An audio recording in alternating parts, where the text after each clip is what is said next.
What's up, everybody? Here we go. Friday, Friday, Friday. Woohoo! Who's doing something fun this weekend? Nobody's doing anything fun. I am. Boat still in the water, Brad? What's that? Is your boat still in the water? Or do you take it out ever, or stay in all winter? You mean the lake here? Is that what you were getting at? I'm sorry, it kind of cut out a little bit. We can still get in the water. This would be the weekend to do it, actually, believe it or not. It's going to be like super awesome weather, but we're going to do some Oktoberfest stuff this weekend. Nice. So go to a little German town that's about 2 hours away. Normally we take the train, but we couldn't get a hotel in there because everybody goes there and sold out. The whole town is sold out. So we have to drive and stay off site. Park and Uber in, right? Yep. It's exactly what we're going to have to do. All right. Anybody have any questions about anything from last time? Pulling anything together? Are you going back through your notes? Are you go ahead. One aha I had was the setting up the note cards beforehand and not stop until you filled in 5 of them. So it was like a good physical kind of thing to keep me motivated to get them all out. That is awesome. I have a question. Yes, go ahead. I reached out to a local apartment building and asked if they needed any help with finding renters. And they said they welcome working with renters, with the realtors. And they said they'll offer $500 if your client rents a studio or 1 bedroom, $1,000 if your client rents a 2-bedroom. And the real estate agent must be on the first tour with the client. Yeah. So I was just curious, how would you tackle this? How do you start marketing for an apartment building? Well, it's do you see that being a return on investment that you're willing to invest that in to get that $1,000? Is that going to be a payoff for you? Is that a good rate? I don't have a clue. Is that fair? Is that low? What do you think? Anybody else? It's your market there. Is anybody else doing any rentals that they kind of know what the going rate is on that kind of stuff or what you charge? I'm not sure what the going rate is, but I know a couple agents that make a living off rentals like that. They're basically they service the building, and then they kind of develop a relationship with the management company, and they're their key person. But it takes a while to get there, but they do all right doing that. So I'm not sure what the money is, though. I didn't hear the question. She was talking about an apartment building that if you get a referral fee for bringing renters in, $500 for 1 and $1,000 for 2 bedrooms. And I just wondered if anybody knew if you do any rentals, what you charge and what your commission rate usually is on that, and or if you think that $500 to $1,000 sounds good, or does it sound low, or what? Normally in New Jersey, does anybody mind if I jump in? Absolutely. We're just looking for anybody that might have some info for your area. Okay. Normally in New Jersey, it's a 1-month rental fee that goes to the tenant. And then that is split between the list side and the buy side. So if you're doing a $3,000 rental, that's nice. $1,500 to the buy, $1,500 to the list. If you're doing a $1,000 rental, it's $500. And then remember, when you take those, and you have to do your split with the market center. Right. But I know there's agents who only want to handle rentals because they get paid very quickly, and then they learn what buildings to put people in, and they get to know the inventory well. So hope that helps. Thank you. Yes, thank you. Yeah, and that's actually where I was going to go with that once we got this conversation rolling, is that these people stay in your database and you groom them to become owners, like whether that's cleaning their credit up or doing whatever. So you're kind of prospecting for everyone. Remember, we're talking about the 5 a day, every single person you ever connect with, and 98% of the people aren't moving right now, and they will move. Well, there was another statistic in one of these sessions when we showed all the little people that it's like 20 or 30% won't be actually, they might be moving, but they're not buying a house. They're probably renters. And if you become the agent that creates that relationship that takes them from renting to owning and they buy their first home, I mean, you own their referrals. Like you kept that relationship going. So that is a good pool to tap into. And it's almost like, you know, where do you target them? I don't know, from other surrounding apartments, maybe. But I mean, for me, renters would be more of somebody that I'm helping, because now we can put rentals in MLS and we can make money off of it. And there's usually finder fees where it's half of the deposit goes for the finder's fee. And then it's like either a month's rent or half, well, the month's rent, first month's rent gets split by buyer and seller. Sometimes you're the only one bringing them. Although the apartment building in your case is sounding like they're calling themselves the seller half, and they're just sharing that buyer side with you. So it's another revenue stream. I mean, for sure, if that's the way you want to go. And there are some realtors that is their revenue stream. They just target the rental market. And if you do that, make sure whoever's in your market center knows that you're going to be working rentals, because a lot of these agents don't want to deal with it, and then they'll pass them all to you. And there's no referral fee on a rental. And confirm that with who's ever giving it to you. You should not have to pay a rental fee, a referral fee on a rental client. Oh, great. Thank you. Like if I called you and said, oh, Natika, I have this client for a rental, I'm not looking for a referral fee. So I'm just giving you that client. And then like Brad said, you're building your database, and then you'll get that sale. Thank you. Thank you. That sounds interesting. All right, great question. Anybody else with anything else? Yes, I want to ask you about rentals too. Like I'm a new agent, so I don't really know what's the commission split with the rentals and how that really works, because I have heard a couple of different stories. So I just want to make sure about the rental commission and how that really works. Well, I think what we just heard from Arlene was that usually that first month's rent is split between who's listing, if you're marketing the rental, and then if somebody brings a buyer that's a real estate agent that can be paid a commission, they're given half that rent. That's what Arlene mentioned. Oh, okay. I didn't hear that part. That's why I'm asking. Yeah. Sorry So if it's a $3,000 a month, you're gonna get $1,500 for listing that unit and finding someone to bring the buyer, or $3,000 if you rent it out yourself. Oh, okay. So usually like there is an agent who's listing the apartment. So in that case, if I bring the buyer, I get half, right? And then the other half is for the listing agent. Just ask ahead of time, or if they've got it listed in MLS, it should be listed what it is. Just like I'm seeing commissions come through the market now with some of these internet companies where they're paying out 2%. And in some cases they're keeping higher. They're keeping more commission on the listing side. I'm like, that is just not right. I already told you guys, I pay a 0.5% higher to the co-op agent than anybody else pays here. So 0.5% or more if you're taking into consideration some of those. So we do have to tread the commission conversation lightly, but it's just whatever your value is. So just make sure you know what it's listed at to make you know if that's worthwhile. And I mean, this is a good point. If you guys are new, you also want to be careful. Coaches that can help you with it. Yeah.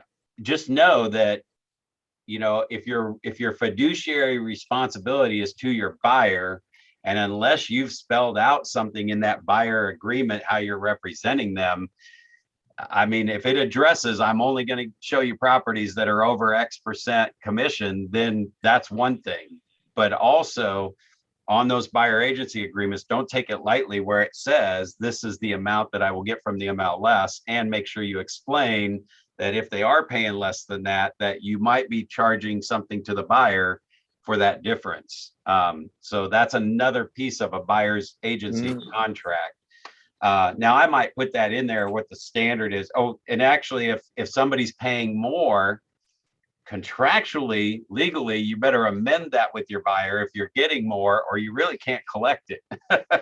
If it was a court of law, they would say you put X amount in that buyer agency contract and you collected more, you know. So anyway, you just got to keep track of your contracts and that legal side of it as well.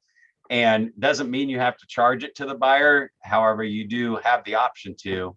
And like my admin fee on my buyer side, it stays if I've got a low commission, and I've just let them know it's there. If somebody pays more or higher, I can always take anything out. I can amend my contract. My broker allows me to amend my contract however I see fit, because really the broker does own that client as well. Technically, Keller Williams, we don't have that hanging over us like some brokers do. When you take a listing, you sign a buyer's agency agreement, it's actually your broker's client.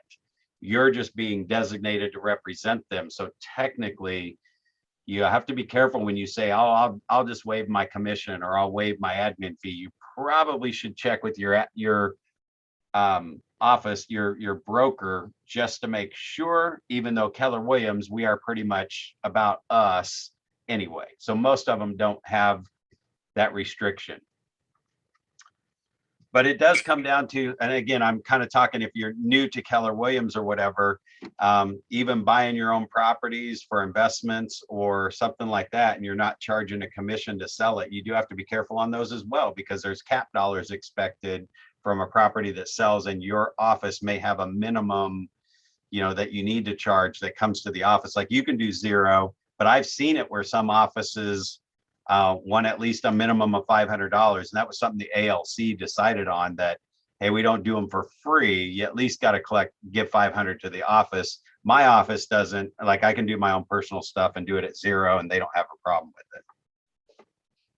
Good Okay, conversation. so in general, like, agents know that the commission from the rental is half and half, right? That's the main. It's whatever's listed. Oh, if you're the listing agent, you could say I'm always going to be half and half. But if it's somebody else listing it, you need to find out. All right. So the best thing to do is just to call the agent and discuss about that, right? And just make sure after doing the next step. Okay. You got it. And what about if for some reason I find an apartment and there is no any agent who's renting the apartment? In that case, how that works? Yep, you've got probably contracts. Again, talk to somebody there local for what your market center is, and even anybody on this call, maybe if they're in your office, can probably tell you. But like, you have a one-time showing agreement. You can get a signed showing agreement for, you're authorizing me to show your apartment, and this is what I will collect for that. So it's just like a one-time listing agreement, honestly. So you contact the owner and talk to the owner about the situation, and then if he, okay, all right, I got it. All right, thank you. In fact, it brings up a great point, guys, because that could be any house. Like if you're representing a buyer and there's a shortage of homes, and you're just calling around, like say, we've talked about, you know, going back 5 to 10 years on on people that bought their house 5 to 10 years ago. And if you look at the tax records, and there's not been an exchange of the property after your end date. So like right now, it'd be 2011 to 2016 is 5 to 10 years ago, right? And if they bought it in 2015 and there's been no exchange of the property since then to today, then most likely the name on the tax records is the current owner of the house, and they've been in there for 6 years. You can also do the fastpeoplesearch.com, and put their name in with that and see if that address pops up. Because if they've been there 5 or 6 years or longer, that's probably going to come up on their Fast People Search address. And then you've kind of double confirmed that they are probably still living there. The reason I say that is because 5 to 10 years is when we know people are averaging a move. So they're probably thinking about it, or it's starting to cross their thought patterns somewhere along the way. So whenever you go to those people, like you can do that with your buyers. If they're competing for properties and missing out, pull up their perfect house on people that bought 5 to 10 years ago, the perfect bedrooms, perfect floor plan area, and those become your prospecting, which is what we talked about last week, and your marketing that we're going to talk about today. That becomes your prospecting source to go pick up a listing. And if you just do a one-time listing agreement, if it's the perfect house and you get a one-time showing agreement to show it to your buyer, you can double whammy that commission, right? And if your buyers don't like it, now you've already got the one-time showing agreement. You might be able to turn that into a listing agreement. How many people say boom on that? Right? All right. I love giving you guys nuggets. Okay, let me share my screen here and we'll get into some of this marketing stuff. I love marketing, by the way. This is where my brain can go crazy. And if anybody has any cool marketing stuff as we're going through some ideas, I mean, please be sure you share, okay? All right, so now we've moved over into the elements side and we're talking about, this is going to cover a little bit about growing the business through lead generating, because you're lead generating with your marketing. And also remember too, that I kind of call this lead receiving or lead. Yeah, it's really lead receiving. A lot of people market by throwing something out there and then they're just waiting for the message to capture somebody to get them to pick up the phone and call you back. I mean, real true lead generation is getting somebody on the phone, seeing if there's an opportunity, securing an appointment and going to meet them, tell them what their property's worth. Or like we said, calling the old ones from 5 to 10 years ago. That's really that's prospecting. So a lot of marketing, if it's a postcard campaign or you're targeting a neighborhood, it can be more lead, you're lead receiving without any effort on the front end other than just trying to have a great headline and a great call to action that causes them to pick up the phone. When in actuality, if you follow up a lot of your marketing with a phone call and a personal touch, you're going to amplify your results by like 10 times because you've got the personal touch in there. And that conversation is usually where you can pick up on buying signals, selling signals, reasons to move forward, find out what their big why is, you know, if you could move. And I'm kind of reiterating some stuff, but if you didn't hear this before, you know, if you could move, where would you move to? So you're talking to somebody's like, well, we're not going to give our house away. You know, I'm sure you guys have heard that one before. And it's like, okay, well, I understand that. Nobody wants to give their house away. But if you could get what you wanted, where would you go to, right? Well, if we get what we want, we definitely want to go to Florida. Okay, so why Florida? What's important about that? What would be the ideal time for you to get there? And you're hearing things like, well, we'd like to be there with our kids. Our grandkids are growing up. Every time we see them, they're getting older. And it's so now I can come back to, especially like in October, it's like, what if you could get what you wanted? Now, it doesn't mean that they're going to get the price that they're unrealistic about. What if you could get what you wanted and be in your new house in Florida by Christmas and have the Christmas with the grandkids at your new home? Oh my gosh, that would be awesome. So that's showing some motivation that we need to really have a better conversation and make sure we can understand the market to know where it really needs to hit and what it's really going to sell for. What's their net going to be like?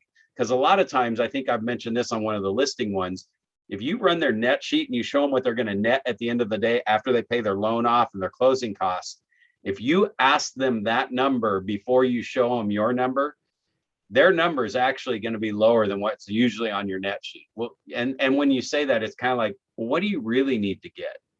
So if you're marketing for this stuff and you get the appointment, this is where you bring this listing presentation in and you're trying to work them into an active listing or move them up the chain to sell quicker. And it's like, you know, what do you guys really need to get at the end of the day? Well, we need to get 500,000. No, I mean, after your loan's paid off and your closing costs and everything, what are you doing with the money and the equity from the house? Right. Well, we're putting it down on our new house. How much do you have to put down? Well, we'd like to put 20%, and you know that number is unrealistic, but you know, we're approved for a 10% down. Okay. And then anything else? Well, we wanted to pay off our daughter's school loan. Okay. So what's that amount? And usually by the time they give you that, that is less, almost always less than what your net sheet shows. And your net sheet is showing the more realistic price that they need to sell it at too, because you're just basing it off of your CMA. Again, a little more advanced, and we'll come across that one when we get into sellers. As far as the marketing stuff, though, I mean, we are talking about marketing seller listings. So just make sure you capture everyone. If you're going to put any marketing out there, if there's any kind of response that comes back in, you capture them, funnel them in, get them into your database, whether they're a lead or whether you're cultivating them as a prospect. Okay. Or everybody else. I mean, the 98% that aren't buying or selling.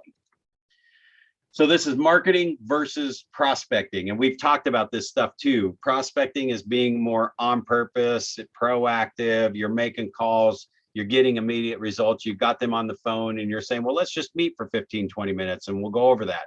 The marketing is going to cost you more money. It's going to take more time. It's going to take repetition.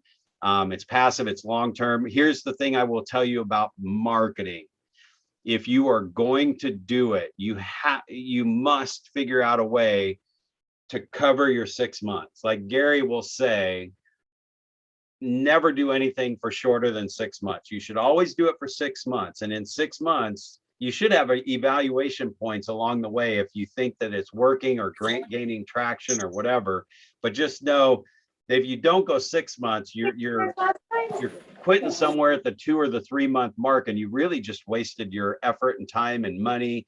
You're not going to get anything in 1 or 2 postcard mailings or flyer mailings or circle prospect campaigns that you might be throwing out there, especially email campaigns. So emails may not cost anything to send, but you're wasting time coming up with stuff if you're not going to do it long term and add other stuff in there. So the thing I know, what I figured out in marketing when I did the old time postcard campaigns, is that the year that I printed off the whole 12 months postcards and had them sitting on my floor in my office in stacks, and every month, and I went ahead and printed the whole neighborhood, and I put the labels on them, put the postage on them. They were all done for the whole year. That is when I actually saw results. And it was usually about the 6th month that I would get a call. And then the next month, 7th month, I'd get a call or 2. And then the 8th month, I'd get another call or 2. And then the 9th month, I got 2 or 3 calls. And it just started compounding because I had now made it over that hump. Where prior to that, it's kind of like, okay, I'm going to do this really cool marketing thing to this neighborhood and get a presence in there. And you get it out there and you're all excited first month. Next month rolls around, still, pretty new. You're really hammering this neighborhood. You're focused on it. You're really, working on it. So you get that one in. The 3rd month rolls around. It's usually the day of the mailing that you're like, or a couple days before the mailing, you're like, oh, shoot, it's the 15th. I was supposed to get my stuff out today. And so now it consumes you for the whole day, getting it all ready. You get it to the post office on the 16th and get it out. Whew. Month 4, almost always is like 3 days, 4 days after, oh, crud, my thing, because it wasn't working and you weren't seeing immediate results. And then you kind of like you just decide at that point, are you even going to try and get it in? Because now it's going to be 5 days later. And then you just say, it wasn't working anyway.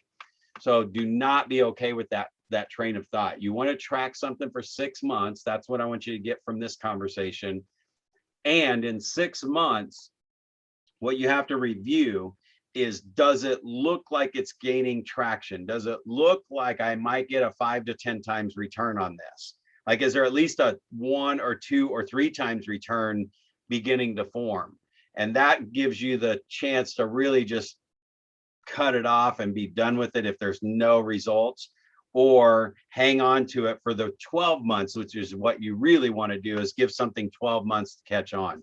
Because that's old school marketing. It's usually about 6, 7, 8 impressions for somebody to make a big purchase, or I've heard that somewhere before, right? Anybody have any marketing things that you've done that I either explained a story where it didn't go through and it didn't work, or that you did get good results because you stuck with it consistently? Or have you guys not done any of that yet?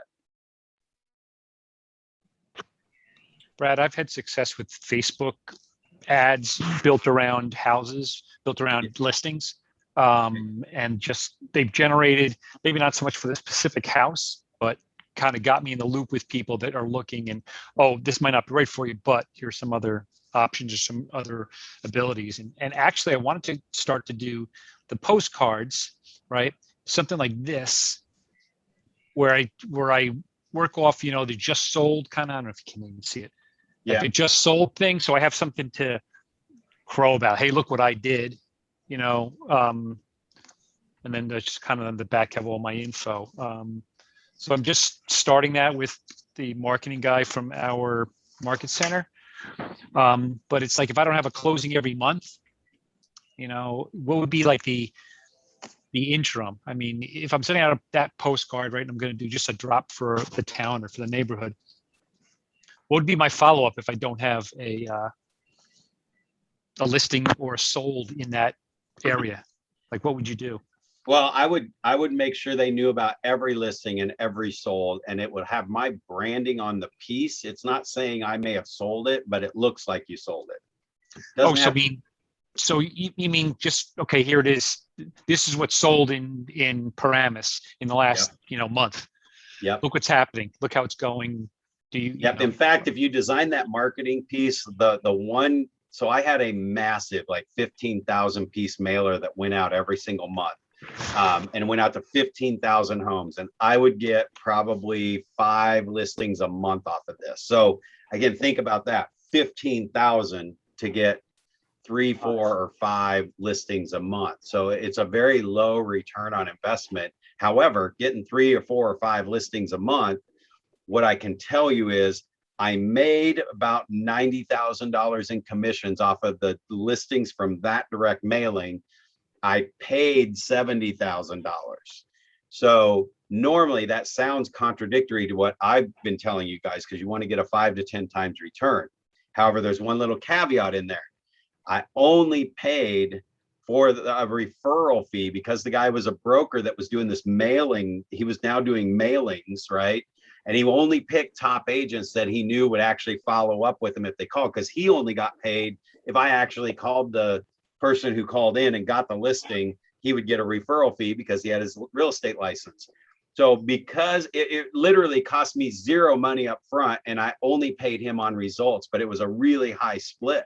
It was like 38 or 42% split, but I really did nothing for the listing other than show up. It was come list me's, and then I paid him at the end if it closed.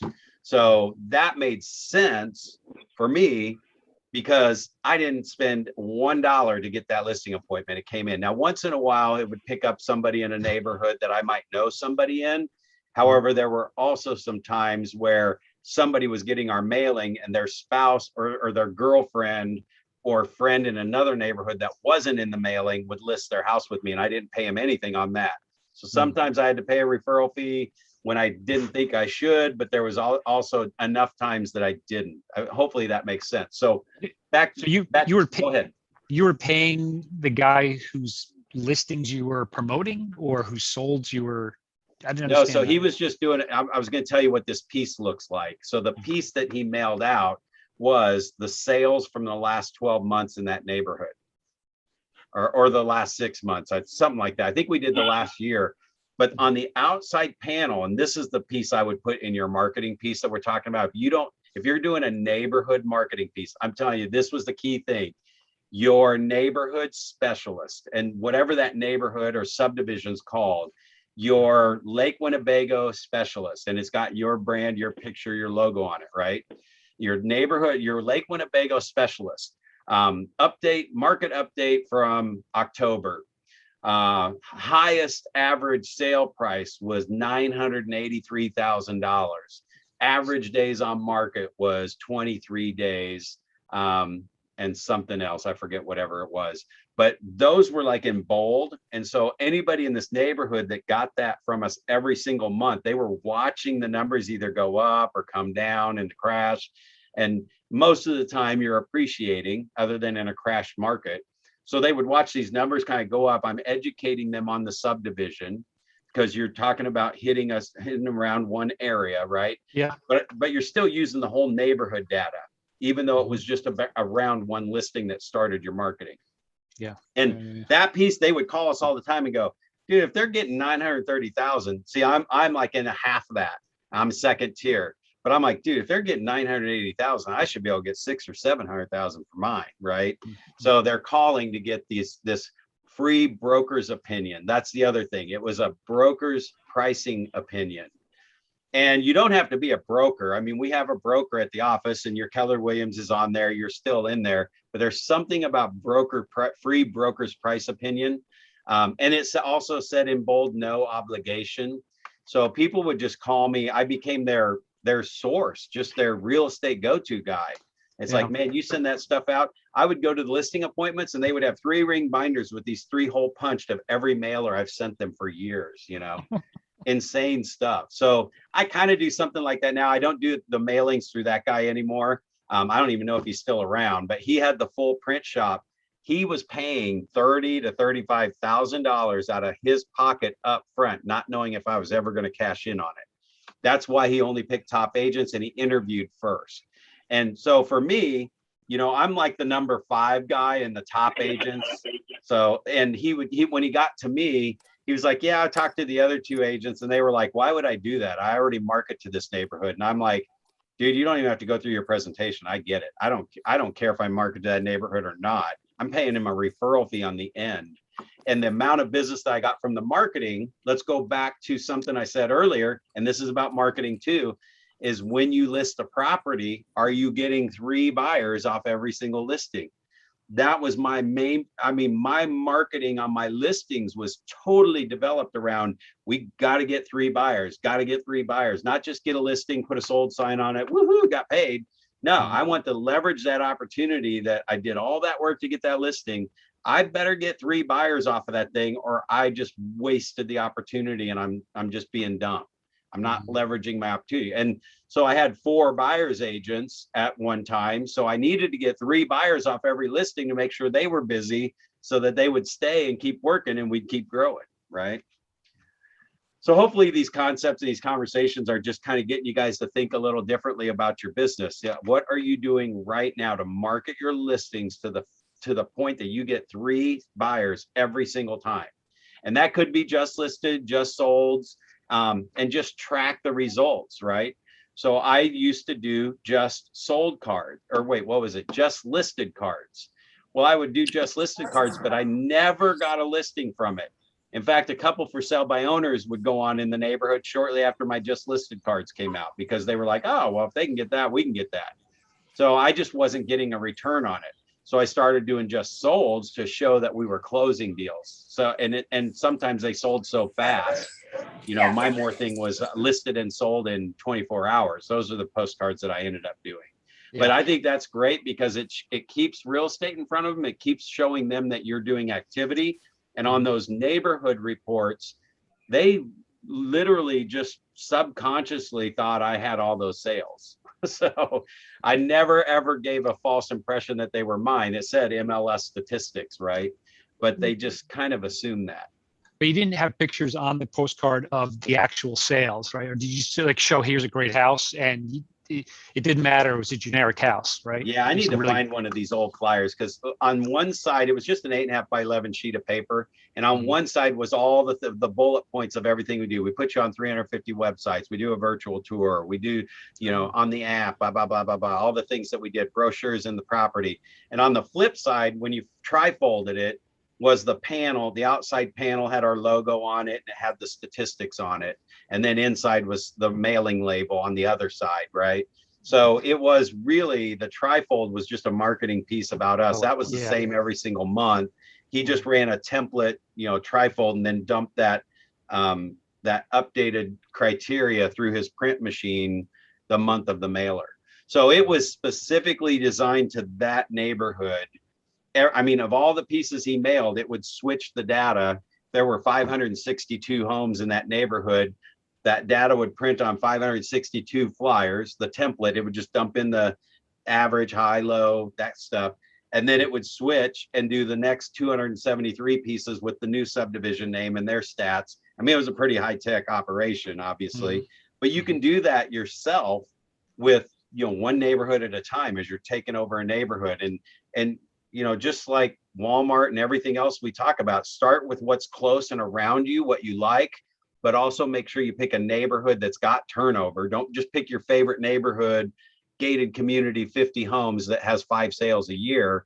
Pick, you know, 1,000 home neighborhood that has 100 to 200 homes a year moving out of there.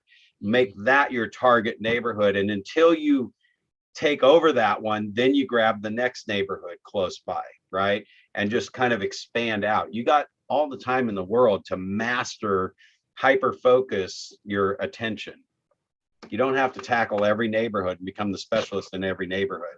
Like I said, that piece I did, I had nothing to lose. He was paying all the mail. So if the market crashed and nobody was selling, I wasn't out any money. I just paid him referral fees. I'll do that one all day long.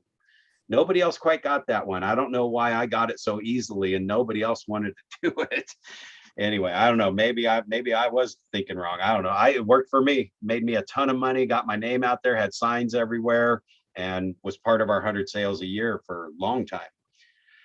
All right. So think deeply about marketing. Make sure I didn't miss any of my notes here. I already talked about how you guys marketing your listing. How are you capturing those buyers? All right. So here's just kind of a detailed look at prospecting versus marketing, and then kind of doing both in the middle. And like I said, that farming, that neighborhood is a little bit of both. So when you said, what else do you do? I mean, man, it's fast people search. It's like that neighborhood becomes such a focus of mine. I know every address, and I've gone through fastpeoplesearch.com and I've tracked every address and tax owner name. And I mean, I think I showed you guys I can't get my camera over far enough to show you, but I've got the lake community that I'm lived out in. I just went into the MLS map that actually shows the little parcel lines, and I've got all the parcel lines, and I'm just filling people's names in there as we're meeting them, and or going through the tax record and pulling those out and putting those in there, so that eventually over time I know everyone and where they live. And that's going to take me 10 years. But I will be the underground, know everybody and everything about everyone eventually. So that prospecting and marketing, make sure you're mixing those mediums up. And even if it's a Facebook ad, so you're throwing the message out there, waiting for them to contact you back. Just think about how many people might see it, and your report will probably show you how many impressions you had, right? So if you want to track your ROI, if you had 10,000 impressions and got 2 calls, that's your ROI. So you just need to know. And then the second part of that, and what I was going to ask is, you know, what's the cost on that, and how many of those that you're getting are actually closing, because that's your ROI on your total amount you're spending to do this, whether it's hiring somebody to do it or you're taking time to put the ad together. If it's pay per click, there's a cost for every lead. And then you need to see, did I actually close something directly because of that? Right? Because if it's not directly because of that, let's say I know how to capture them and get them into my system, but it's really my follow-up, and I look at it, and my follow-up over 5 years is what finally turned it into a closing. Well, so then I have to take my cost times 5, that's my total invested, and I got 1 commission check after 5 years, that's my return. So what's your return on investment after 5 years of that cost to get that 1 sale? Just like think about ROI all the time. And the reason why we do that is because if you're spending, this is Gary Keller talking, if you're spending $1 to get $2 back, you're actually keeping that dollar from one other thing that can be getting you $5 back. And so even though you're not losing money, and there's a lot of things out there that make sense, and I wrote about it in the book. The one was the lead capture site, where you go in and log in, and on the back side it shows you how many leads are in there. And you can even, on these, you can even have the lender is supposed to call once, and then they hit the red button when they do it, and then you call the next time. You're supposed to work together. Not one lender ever logged in and did it. None of my buyer's agents ever logged in and went in and made their calls. And we captured out of 1,000 leads that this service that we were paying $2,400 a month for, which it brought good leads, but we only got 100 out of 1,000 on the phone, and we only closed 24 of those 100, like they actually went to closing and we got paid a commission check. So when I looked at it, it's like I made $9,000 for every sale of those 24. So I basically 24 divided by 12, I made 18 grand a month off of this service that cost me $2,400 a month. But paid my buyer's agent 50% split, and these were buyers. So there's $4,500 off the table. So now my gross is $4,500, and I was paying $2,400. So I netted $2,300. My buyer's agent netted $4,500. And so I was taking all the risk. They were getting all the profit, and I was just doubling my money. Well, that $2,400, oh my gosh. Can you guys imagine what Brad Korn could do with $2,400 a month just on our database and relationship building stuff? Holy smokes. I mean, it'd be huge. And the return on investment from my Met group is 12-2 versus this 50-1 that I was operating at. So when you look at your prospecting, you see prospecting doesn't cost you a whole lot to do because it's you doing the work. Marketing costs money, and you need to track your ROI. If you can blend the two, you're going to cut your costs down because you've got some of that time to still do that. And then you have to also decide as you get busier and cash in on it and figure it out, are you going to keep doing it? So the one thing I'll tell you about the marketing side and the mailing stuff is so many people rely on email blast campaigns, these texts, the Facebook stuff. I'm not saying there's anything wrong with that. Scott's actually showing that it works, right? However, with the mailing piece, hardly anybody's mailing anymore because it costs 54 cents, I think, or is it 59 cents for a stamp now? I think it's 59 cents for a stamp now to mail something. But I still print my letters every single day and mail, and I put little notes on the letters and things like that that makes it personable. And it's not just a blast email. It's on a drip plan that's running. So, I mean, that relationship side with the mail piece is still a good piece to have. What I figured out is the more you mix your mediums up and do as little email and automated stuff as possible. Well, not automated. I want you to automate as much as possible. Just make sure you have some personal touches in there to go back on those neighborhoods that you're targeting through that Facebook ad. If there's any way you can just pull up the tax records and find out their name and do a little research, add them to your master list, find their address, find a phone number if you can. And then when it's prospecting time, open that up and just pull people out of that neighborhood, because now they're seeing your Facebook ad. They may not have responded to it. And that's probably a real number, 10,000 views to get 2 people to actually call you, right? And out of 10,000 views, you might get 200 that actually clicked on the information, and you got probably 20 that saved it and 2 that called. The internet's a big monster web, and I check all my listings on this. You know, my sellers are getting 50,000 views of their property on realtor.com, yet we only got about 2,000 people that actually stopped and clicked through the pictures, and out of that we had about 200 that saved it, and we had 10 showings. So it filters down. It looks really good on the top, and I use that in my marketing to my sellers, active sellers, to show them that we're getting 50,000 views on your house. And they're like, yeah, but I've only had 10 people, right? And that's when I say, what do you think that means?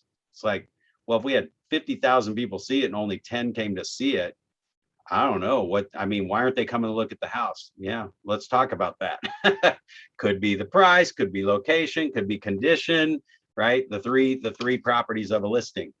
So anyway, just looking at your marketing, I mean, TV, guys, look for, I'm going to tell you, take any free advertising you can get anywhere.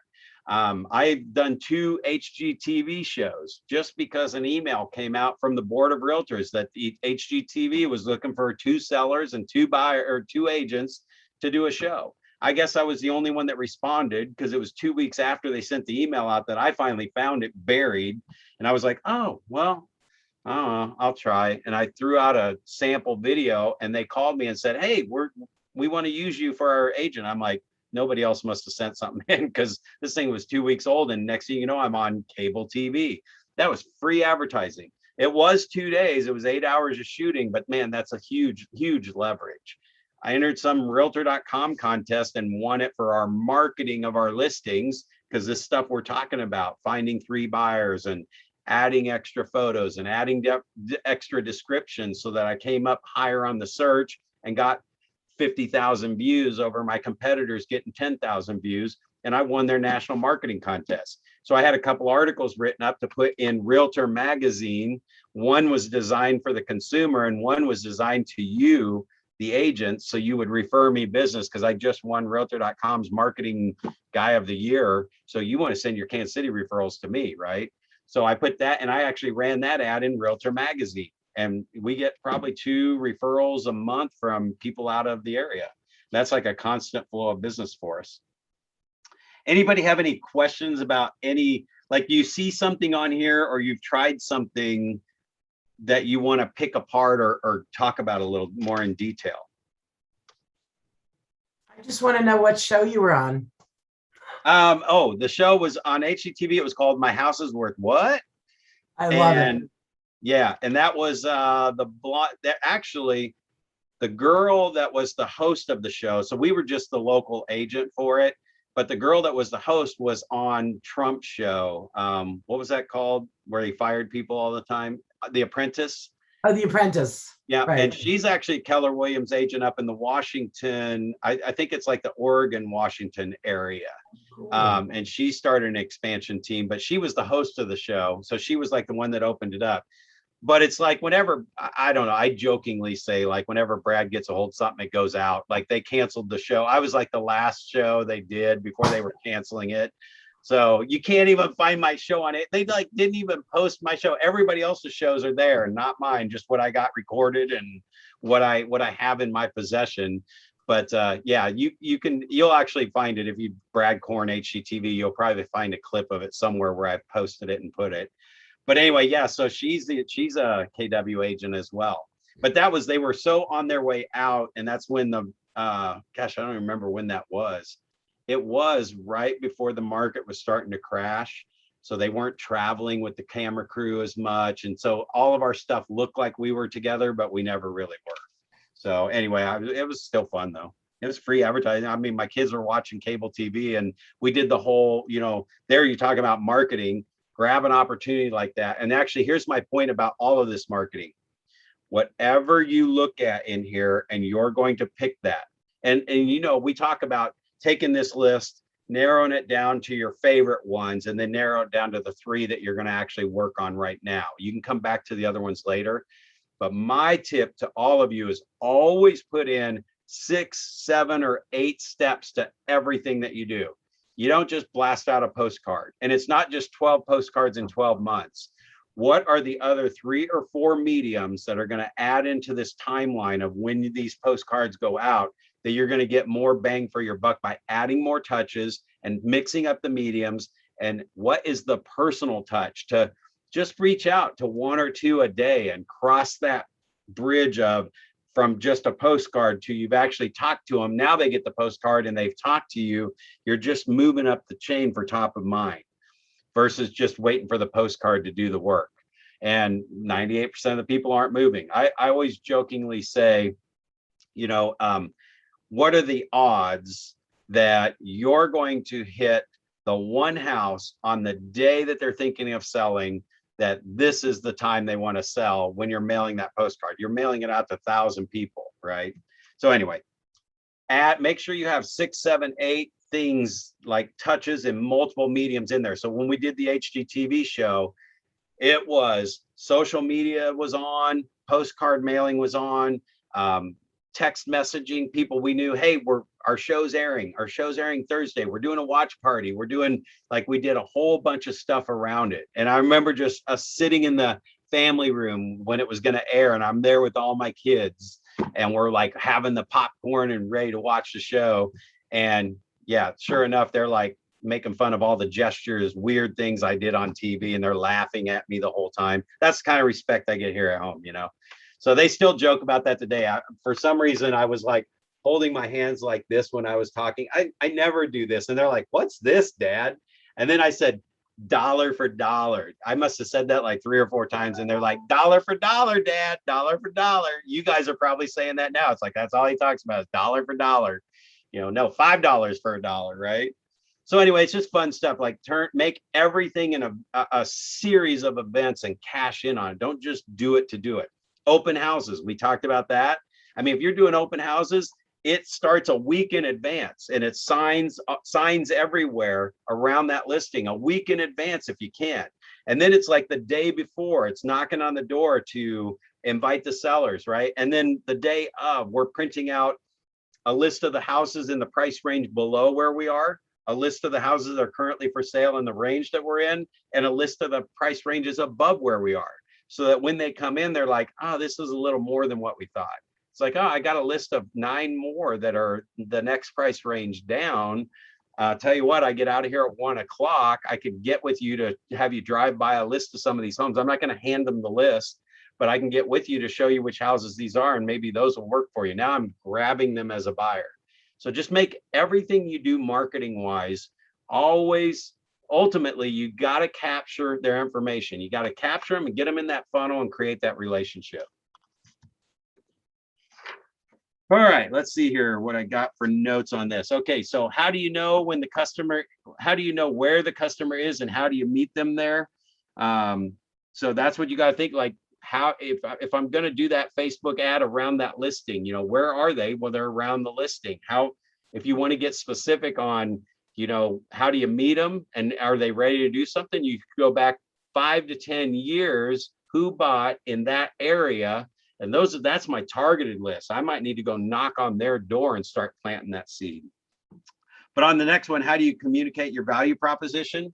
Did you guys do your value proposition? Clear back, what, 9 sessions ago, we were talking about value proposition. Did you write yours down? Do you know what your 3 value propositions are that your competition cannot say? Because that's what makes it unique to work with you. You still have everything else that you do, but you want to know what your 3 value propositions are that your competition can't say. Do you come from competition? Remember, contribution. 98% of the people aren't moving, so you don't have to hammer them all about real estate. You just want to make sure you layer some real estate in there. That's probably my downside more than anything. I need to have in my mailer, at least, or my mailing pieces go out probably about every, I don't know, 30 days or so, somewhere in there, 30 or 40 days. But I need to have every 4th touch is something about what we've sold. And I don't have enough of that. Mine are nice chicken soup from the soul stories and things that I set up way back when, before I had all those sales. But now I have recently just layered in there, because I see them coming out now, where it does show my recent sales. And all I do is go into MLS, go back a quarter or 6 months, whatever, print out the 1-line listing, kind of edit some stuff, take off the MLS numbers and things like that, and just leave it kind of generic and showing price ranges, because my price ranges are all over the place. So it just shows that I sell all different price ranges. So sometimes that I have a trigger in my system to update that information, but they might run for another month or 2. It's not dated. It doesn't say these are my sales from this date to this date. It just says most recent past sales. So even if that goes out and I didn't get it updated immediately, I know it needs to be updated when I keep seeing the old stuff, because I see the letters before they go out. So just remember, come from contribution. They're like, what can they do to improve value on their house?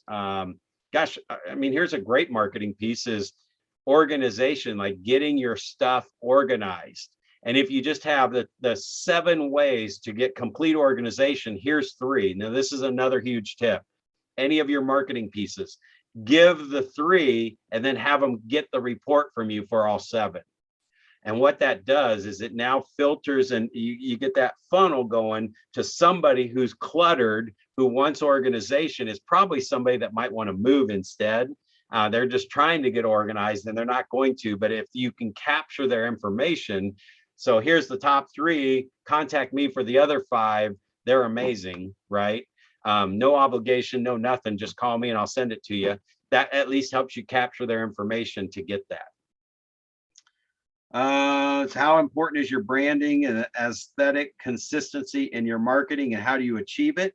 So I know a lot of agents get caught up in this. If I'm mass marketing through mail and like the marketing we saw in the marketing column, not the prospecting column, image is probably more important than anything because you're trying to get them to pick you over somebody else. The problem is that you're always going to be competing with somebody bigger. Some of the big pockets, the Zillows and the Trulias, they can do nicer pieces. Your luxury agents are spending a ton of money on stuff. When you move over to the relationship side, I'm telling you, it doesn't matter. You guys have probably seen some of the stuff I send out. Doesn't matter because I have the relationship with them. They already know by talking to me through general conversations over time that I'm the expert when it comes to real estate.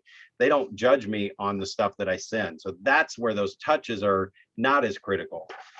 So you're going to spend some money on that nicer stuff. And I don't really do a whole lot of that. So I have zero consistency. Don't even go look at my website. If you go to kornteam.com, you're going to laugh that, oh my gosh, Brad is teaching this. He cannot be selling 100 homes with this website. My buddy just texted me today because I listed his house and he goes, what's going on with your website? It's like, nobody goes to my website except him, right? And he's that picky dude. He's the overly picky guy that's going to pick it apart, which is fine. I mean, it's good to know. And yeah, I know there's some dead links on there and I've got some ugly looking buttons, but I don't use that as my main marketing piece. It's more longevity that I come up in higher searches and I get them that way. But nobody's picking me as their realtor because of my website. They're picking it because we got a relationship and I stay in touch with them. Last thing in here, how do you follow up with the leads? And that is your follow-up plans. You know, when those internet leads are coming in, how are you capturing that and getting them into your system so that they're on a drip plan?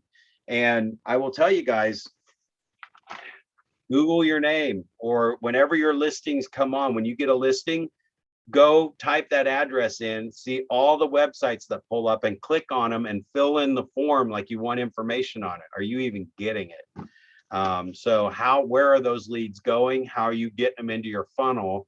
Because that's all the part of once you capture them, you're taking them out of the market and you stay in touch with them better, that you're going to pull all those leads out of the market and take them away from your competition. All right, take action, creating posts. So this is the whole tech stuff that we're talking about, the Facebook ads and all that stuff. Oh my gosh, there is so much in command. It's unbelievable.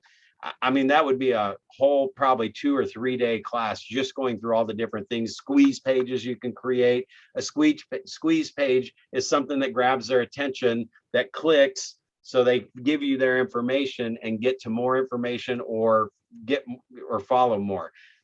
What I'm saying here is I taught a class on the internet and it was how the web works.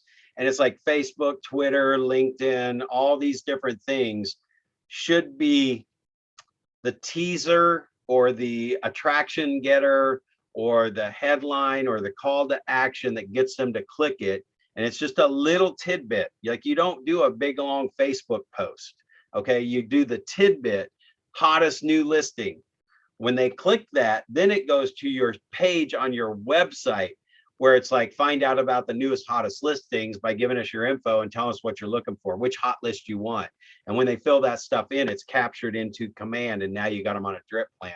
So like everything is your ancillary webs, right? The spider in the middle is your website, the actual fill-in form, or a blog where it's more detailed information, where the guy who's reading it wanted more information and wants the details, and then clicks, yes, I do like this. This is what I want to do. So like it's your blog and your website are in the middle where the spider hangs out, and all these just capture them so that you can pull them in and get their information. Capture that lead, get them on a drip and follow-up plan. So just look at all, I mean, that again, just setting aside an hour and going through all the different marketing pieces that are there.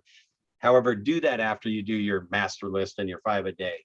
That stuff's gonna get you business about the same pace as the 5 a day will now, but the 5 a day now is gonna get you unbelievable business in 3 to 6 months if you do it now. You won't have to do any of that other stuff. You'll do it because you want to bring, you've mastered your relationship so good that you can bring these people in and capture them now and really turn them into relationships. But if you start here and you're capturing people and not even getting the relationship started, you just kind of live in the 50 to 1 world forever. which is less than a 1% return if you're newer. So I just, yeah, a Command has all the different apps and things in there. I just added, well, because of this class, we were talking about the app, right? So it made me go find my link of how do I give my app. So I actually went in, I mean, it took me probably an hour to figure out how to find my app, how to find the link to share my app, to send it back to myself so I could add it to my marketing pieces. Now it automatically goes out to the buyer internet leads that we're getting with an email and a letter and a call, or a text message, I'm sorry. We call them anyway, but there's actually a link to download my app in an email, a letter. The letter just shows the actual long link with a picture of it. And the purpose there is for them to go, oh yeah, I did get an email on that. So I don't even know if ours letter goes out and the email comes out 3 days later, right when they get the mail. So they can just click the link if now I've hit them twice and they can just download this app. And then the text message comes in a few days after the email. Hey, if you didn't see the email, click here and download our free app and you can find out anything about any property for sale. And then one of our phone calls will just be, the phone calls are actually where I pull up their contact record and see if they downloaded the app, or I'll ask them if they got it, or whatever I want to talk about. Sometimes I don't even talk about any of that stuff. So they've got, in Command, they've got everything where you can design the flyer you want. You can make it emails, you can make it print, you can make it social. The print, I believe you do have to set up money in an account and it goes to a print shop and it mails from there. So it is hands off. Just be careful, like whatever's in your plan, that you got to keep that thing funded, right? I have to always have stamps on my desk at all times. If I get below 2 rolls of stamps, which is 200 pieces, I'm back at the post office buying 5 more. But what's cool about that is when you're doing 5 a day, in the first month, you're not going to need more than a roll of stamps. So you might spend $60. And then as you do this, you add 5 a day every day. The next month, you might have to go to 2 rolls of stamps. And then as I add 5 a day, the third month, I might need to go to 3 rolls of stamps in 3 to 4 months. So what's happening is I'm growing my business with letting the business pay for the postage versus going out and getting a whole bunch of it. That's like a little tiny way to just help you guys understand when it's red light, green light, and let your business pay for it rather than out of your pocket and try and get it back. They just go through a whole bunch of different marketing pieces for your open houses. You can throw this stuff on social media sites, all that stuff. And the stuff is classy looking, right? So again, this is not a Command class. This is 1 hour to cover marketing. I want you to know that this stuff is there, and Command may be way more awesome than you even ever imagined it might be. Oh, I should pull up my chat here and just see if you guys had any messages in there. All right, somebody did say market centers have rental classes to learn the ins and the outs. So that was from earlier. And yeah, for the new agents, should they spend time on their website? So the one thing I will tell you here, this is actually about marketing and getting exposure and getting free internet leads, which is getting a return on investment. Go in and fill out every single profile of every single website that you can find with your name on it. Fill out your profile 100%. I'm talking upload photo. If they ask for your LinkedIn, if they ask for your Twitter, if they ask for everything, you actually can go into your KW profile and it'll tell you what percentage you're at, right? And it's going to drive you crazy because you're going to get to like 96% and you can't figure out how to get to 100. It's like, I filled in everything. So you got to fill in every single spot, every single blank. Put every zip code that you would possibly take a listing in or sell in, and that's going to get you massive exposure. And I'm talking on realtor.com. If I know we have a realtor.com account, a free realtor.com account, I'm assuming everybody does. Make sure your picture's in there. Every time I search agents in the office that I'm at, there's so many of them that don't have a picture on realtor.com.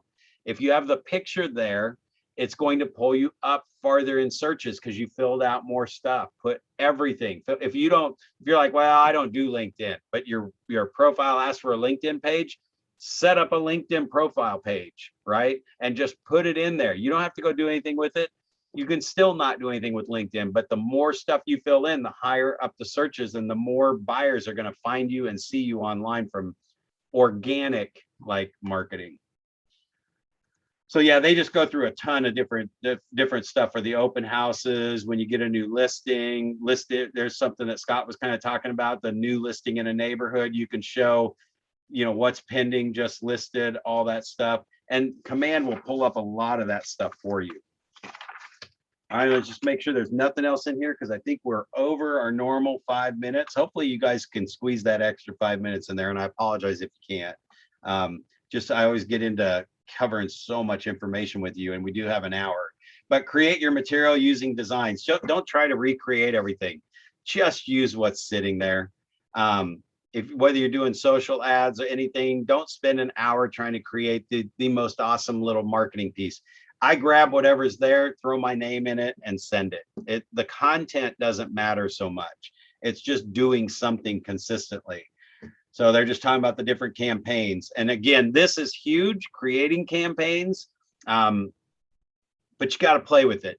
I have hundreds and hundreds of campaigns and smart plans and all that stuff that you just got to really get in and play with that. So anyway, that's our ahas for today. Whoop.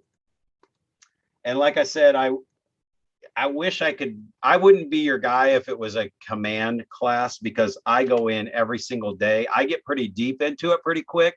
There's some cool stuff I just learned yesterday and started playing with, but I'm at no level to like spend an hour just talking about how awesome Command is. I go in and do it every single day, and I'm learning it little by little, but it's still my haven't met database technically. And I go in there and figure out cool stuff all the time. I just do it regularly.